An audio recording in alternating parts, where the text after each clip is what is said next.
We're embedded with the Somali Special Forces unit known as Danab. These are U.S.-trained commandos who have just received intel about 2 target houses that are supposedly hiding al-Shabaab militants. We're heading to the village right now to see if we can arrest these guys. These Danab fighters are Somalia's best weapon against the terrorist group al-Shabaab. They're rolling out on one of their first operations since their American partners left the country in January. It's the only time journalists have been allowed to film a raid.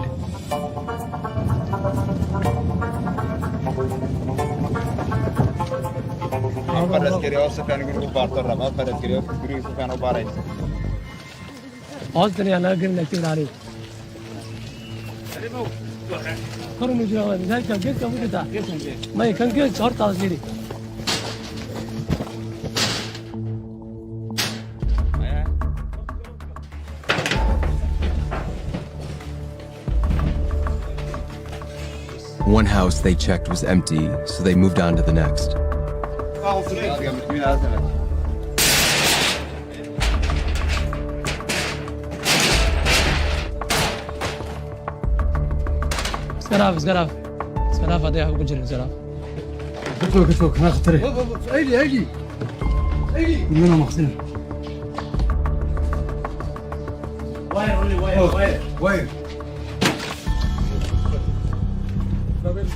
But it wasn't a bomb. It was just a box of tangled up wires.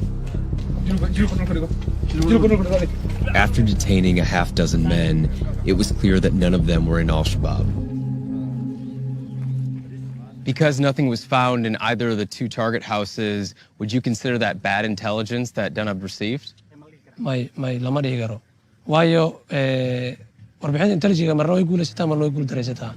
The doors that you kicked down to these homes, will Danab be responsible for replacing those doors?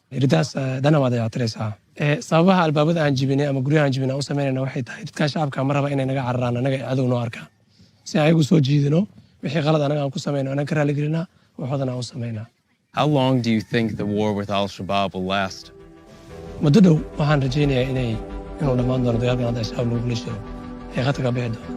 That's a rosy view of what lies ahead in Somalia's war on terror, considering that up until the U.S. left, there was no end in sight. The U.S. spent hundreds of millions on training, equipment, and aerial support for Danab.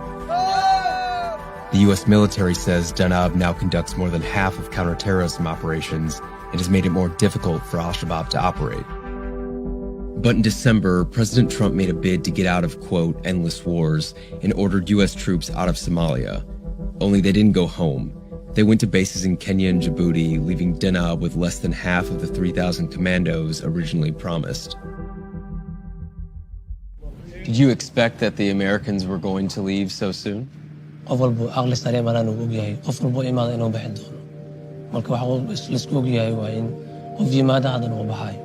In what ways is the U.S. continuing to support you here, even though they're not physically here? How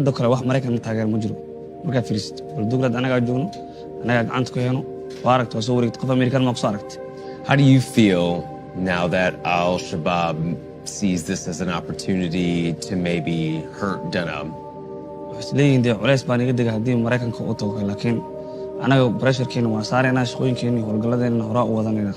nimankaas idinka difaacayeen isma lihin waxaan aaminsannahay anaga inaan isku filannahay howlgal keligeen aan qabsan karno meel walba aan tegi karno ayay joogaan difaacan karno meesha aan anaga aan degannahay.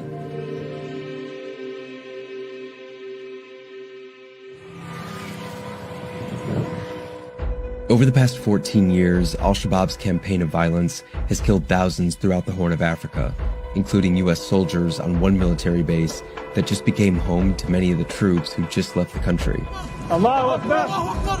They now control nearly a quarter of Somalia and are funneling the money they make through extortion to al-Qaeda. Having the U.S. in Somalia helped al-Shabaab recruit. The group outnumbers Danab around 6-1.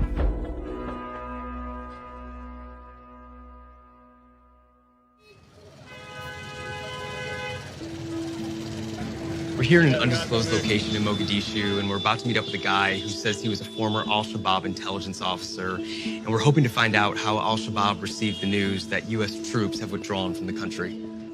Vice News couldn't confirm this man's former rank in the group, but we do know he is still in communication with its members. Now that the Americans have withdrawn their troops from Somalia, how has Al-Shabaab responded to that news?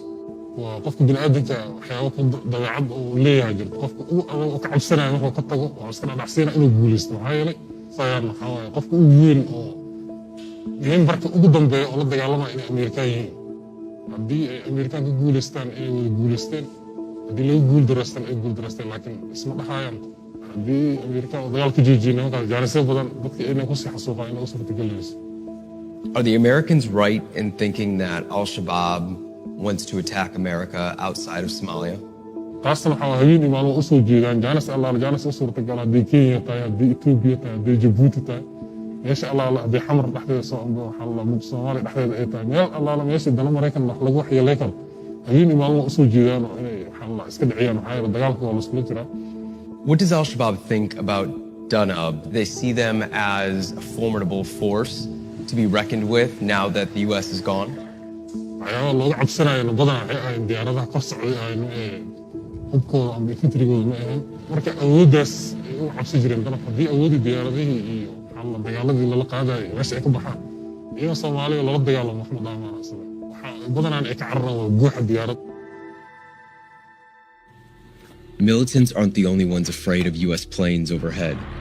One watchdog group estimates that U.S. bombings targeting Al-Shabaab might have killed as many as 143 civilians.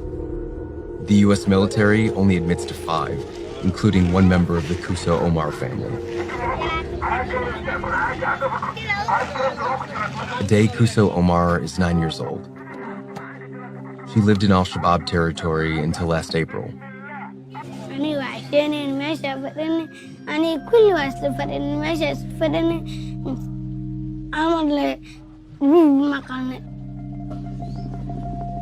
guriga galnay aniga dhamna guriga galnay guriga oon markaas waa markii oo dabaash damti waa wadada isbitaal argay qaad dhaal argay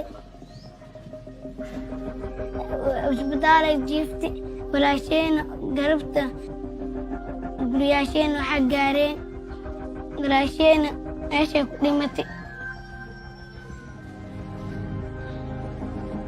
Do you remember what it sounded like? أنا وشتي قولي جلسي عبصونا عادرام حوق وجوك أنا قريب مش قلنا حال حبوا وجدت حال حبوا كل على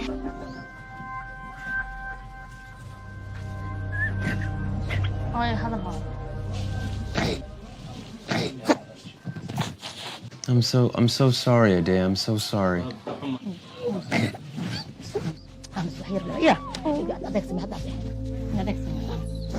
Do you know who did this to you and your family?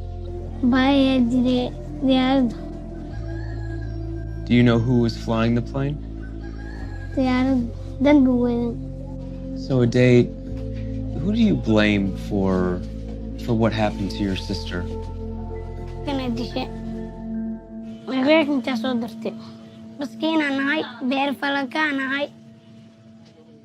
There's a very deliberate intelligence process to confirm the target. Major General Dagvin Anderson is in charge of all U.S. Special Forces operations in Africa. Because of the repositioning and not having those boots on the ground, is there a fear that the intelligence that we have won't be as sharp when we're making these decisions, to launch a drone strike? So the standard for any strike remains the same. If we don't have the quality intelligence, we're not going to take the strike. President Biden now requires the White House to sign off on all airstrikes in Somalia, but he said nothing to signal what comes next for troops on the ground. If Biden decided to reverse the decision and send troops back into Somalia, how difficult would that be? We haven't done that assessment. Is it possible? Of course it's possible. My job is to make sure that there are options available for our decision makers, for our policy makers to have. Was there ever a need to be in Somalia to begin with? I would say yes, it's important that the international community be engaged in Somalia. Al-Shabaab's a threat to the international community, it's a threat to the United States. It is, just to be clear, it is part of Al-Qaeda. And Al-Qaeda has already proven the will and the ability to attack the West and the United States. Al-Shabaab sees the U.S. repositioning out of Somalia as a victory. Does this not mean that in some way the U.S. has failed in its mission? I don't agree with that at all. We're still engaged. So while we may not be there persistently, we still have a periodic engagement. When Al-Shabaab's claiming victory, they're probably doing it a bit premature because they still have to go up against the Danab. And they may be small in numbers, but they're quite capable. Just because it's propaganda doesn't mean it's the truth. And of course, that's what Al-Shabaab is going to put out. The statement from AFRICOM last year said that they were hoping to support Danab until 2027 and build up the force upwards of 3,000 commandos. Less than half of that number have been trained. So is there a feeling that we have left them in the lurch? So I don't believe we've left them in the lurch. We've given them high quality training. They're very capable. Counterterrorism is difficult. There is no two ways about it. It is not without risk. And the threat that our partners, the Danab, face is real. But ultimately, this is a Somali problem. And this is an issue that the Somali people and the Danab are going to have to face.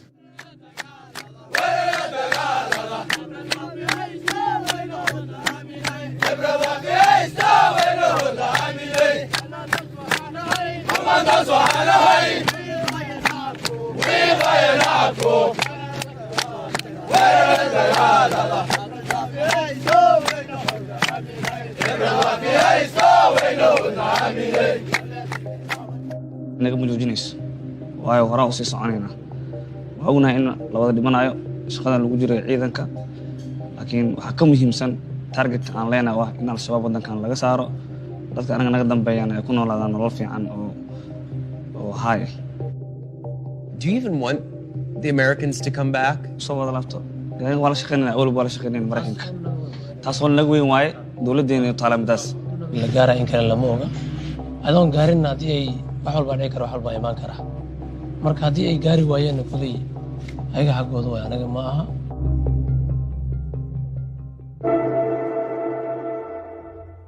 What was the reasoning behind the positioning to begin with? So that was a decision that was made at the senior levels of government. So I can't really speak to what decision. We executed the decision. I was not part of the discussions that went into that decision. Did they give you a reason why you needed to find a way to reposition the troops?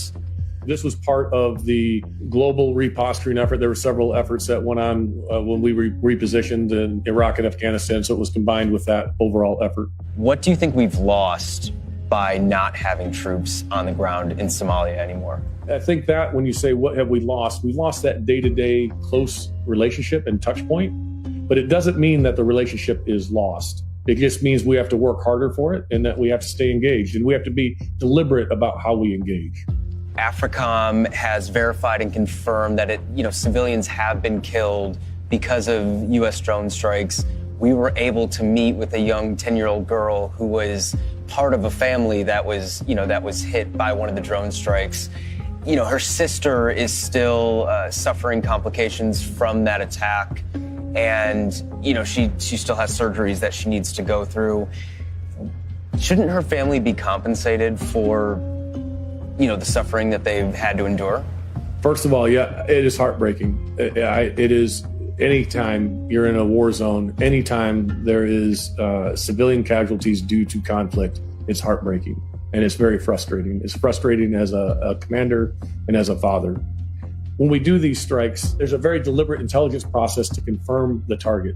And what I can say to that is we can't claim perfection, but we do hold ourselves accountable. And we do that very deliberately. And we do that with a very methodical process so that we do improve and we do hold ourselves to a high standard. I think we do that better than any other nation. And I know for a fact we do it better than any terrorist organization. And that Al-Shabaab is unaccountable for the thousands of civilian casualties that they've inflicted, well over 4,000 since 2010. But for a Day's family, when the U.S. makes a grave mistake like that and they confirm it and they admit it, does that family see any compensation? And that's a policy decision, and that's something I would recommend you take up with higher level policymakers and Department of State for that level of decision.